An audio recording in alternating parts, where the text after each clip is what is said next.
What is happening, guys? I've currently came here behind this big rock. I'm by the seaside right now in Saltcoats, but I thought I'd just come on for a wee bit of a unsolicited life update because, you know what, like, it's pure first world problems, but I've been saying this daily loads recently. It's so hard here to make content when you've been spoiled in Southeast Asia, in Bali, and we're in Dubai. Germany wasn't that much better, to be honest, but I'm back and I thought I'd just come on for a bit of a raw one, just chat about what's been going on, what's been happening. So we've been back in Scotland now for about 3 weeks. It's been great to see family, it's been great to see friends. We've had the event, we had clients smash it at Hyrox. It's been absolutely fantastic, but as a part of me, man, and I said this to Aileen, I was talking to my mum about it in a walk the other day, like, I just don't feel at home here anymore. And I remember I had this feeling like when I was in the Air Force, and it was like I knew that my time had came to an end. Scotland will always be my home. I'm proud of being Scottish. Like, I love telling folk I'm Scottish when I'm away, but I can't help but feel that, like, my heart's just not here anymore. It really, really is not. And that last month that we had in Bali when we were in Bingin, that area in Uluwatu, like, I just loved it there. It was fantastic. Now, I've had a great time and I'm not sulking and moaning about it. And actually, like, every single morning I've been super grateful to wake up here because I'm actually in sunny Saltcoats right now. It's pretty epic. See, when you look around here right now, like, that's the old sea pool that you can see out here. It's been great, and I actually pure love being by the seaside. Like, I don't know what it is. I feel like a fucking gremlin or something. Like one of the, like, I feel like Gizmo from the movie. That makes no sense. I feel like I need to be by the sea. I like being by the seaside. I don't like being inland. I'm from the coast as well. I'm obviously from Irvine. I go on as if I live in a lighthouse. This looks like I'm sat by a lighthouse right now. This isn't a lighthouse, it's just a big castle looking thing.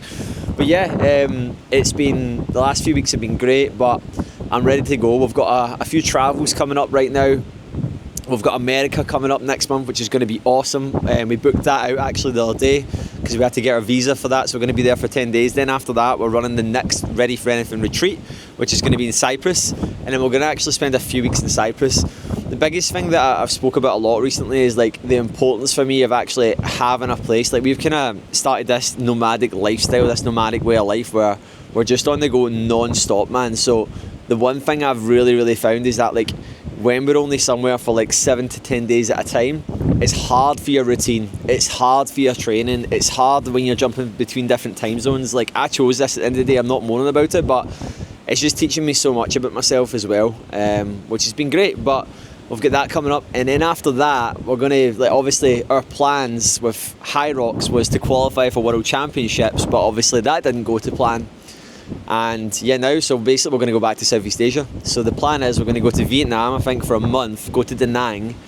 It's quite a cool spot for digital nomads. We've been looking it up online, and then after that we're going to go back to Bali, and we're going to spend like 6 months or so in Bali and just settle into a really good routine and spend a good bit of time there. Because a lot of people have been talking to me and they're like, are you still away right now? What's happening? What's going on? And it's funny because, like, I've been chatting to some people and I'm like, yeah, we're still doing the whole travelling thing, but we're in Saltcoats right now, so this is just where we're at right now at the moment. For training, I've been feeling great with training at the moment.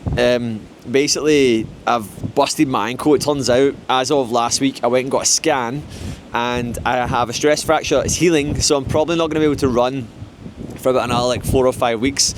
But hey ho, is what it is, man. I've actually got an event that I'm doing next weekend, which is basically called Dryathlon, which consists of 3 elements: ski erg, bike erg, row erg. And you basically do 20 minutes max effort on those fuckers, and you just go for it and you send it. And I'm looking forward to it. I think the biggest lesson for me is, like, I know I kind of said afterwards, like, it's actually been quite a good test to not have an event. An event for me, like, why I want to get this locked in and why I booked this, because a lot of people are like laughing, like, you can't see shite go by you, like, what you like. For me, it's like, we were meant to do Hyrox Hong Kong in November, we couldn't go. I then got fit for Hyrox Karlsruhe, and I had to drop out halfway through, and I just feel like I've not actually utilised all my fitness. Now, I don't just train for this, but at the same time, I'm like, I feel pretty fit right now, so I want to use this, I want to harness it, and that's exactly what I'm going to do. But yeah, like, it's going to be good. I'm actually going down with my mate Fraser. I was on the phone to him this morning. We're going to go down, do a little day trip to Preston. It's in a gym in Preston, a CrossFit box, so I'm literally driving like 2.5, 3 hours to go down, compete in this event. I don't even know what time it is, and then I'm going to smash that out.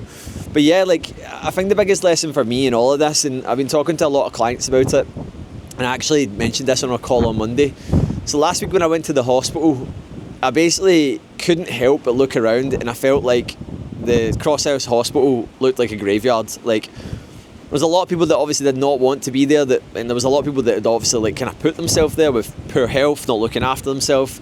Some people that obviously can tell, like maybe drug problems, alcohol problems, right? And I was just looking about, and I was like, this place is, it's number one, the first thing I took away is like the way that the health service is built here. It's like, it's not a deterrent or a prevention. It's built up like a safety net, and that's where people are going so wrong here. Like, your health is your wealth, and how you live right now in this moment is either going to massively prevent you from being in that situation, or you're just going to be in that situation where you're utilising it as a safety net. And I don't think enough people look at it like that. I was in there last week, and I was just like, everything that I am doing now, how I'm living, how I'm turning up, how our clients are showing up for themselves, everything that you do right now is essentially setting the standard for where you're going to live in your life. And that's what I was really thinking about. And then the second one, when it comes to this, is there was so many people that I looked in there that obviously chose not to be there. Obviously, nobody chose to be there at the end of the day, guys. Like, I don't want to say that anyone was like, I want to be in this hospital in a sticky situation. But it just gave me this like newfound respect for like my health. And a lot of people have been asking me recently, like, oh, how are you feeling about not being able to run? It must be a nightmare, it must be hard. And I speak to people all the time on Instagram that are chatting to me, and like, one of the biggest reasons why people stop training is because of an injury. And I'm just sitting going like, why should I be pissed off? I can still train, I can still move my body, I haven't missed a beat. Yeah, I can't run, but running doesn't define me, and it shouldn't define anyone else, guys. Like, you move your body to celebrate moving your body, to be healthy, to be active. And the reason why I'm saying this is because there's so many people that would give anything to be able to do what you do today. There's someone with fucking no arms or legs, or someone with a brutal illness or disease that's deteriorating their body, that would give anything to move a little bit or to be able to do what you do. Now, I'm not saying that to say that your problems are not problems. We've all got our own problems, and if you put them in a big pile, you wouldn't want anyone else's, you would only take your own back.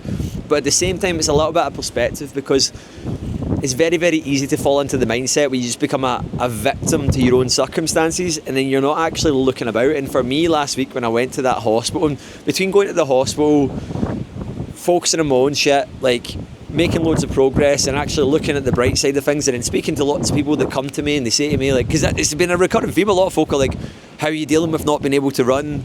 How are you feeling with it? How are you coping? And I'm like, I'm fine. Like, I'm fine. And do you know what? Like, a past version of me wouldn't have been fine, and that's probably why folk are asking me as well. Because again, this is the mindset I've adopted here, is like, things aren't as bad as they actually are. So yeah, a little bit of a unsolicited life update for me, travels, training. So much exciting stuff going on with Ready for Anything as well. We've just hired Carly. Carly's been in the business now for 3 weeks. And what is it? Kick-ass Carly, a few folk have been calling her, because folk are realising that shit does not get by her, man. So it's been mega. There's so many exciting things going on. So yeah, man, that is a little bit of a life update for me. I'll let you enjoy the view, and I'll let you like see how mad this wind is when I turn the corner here as well.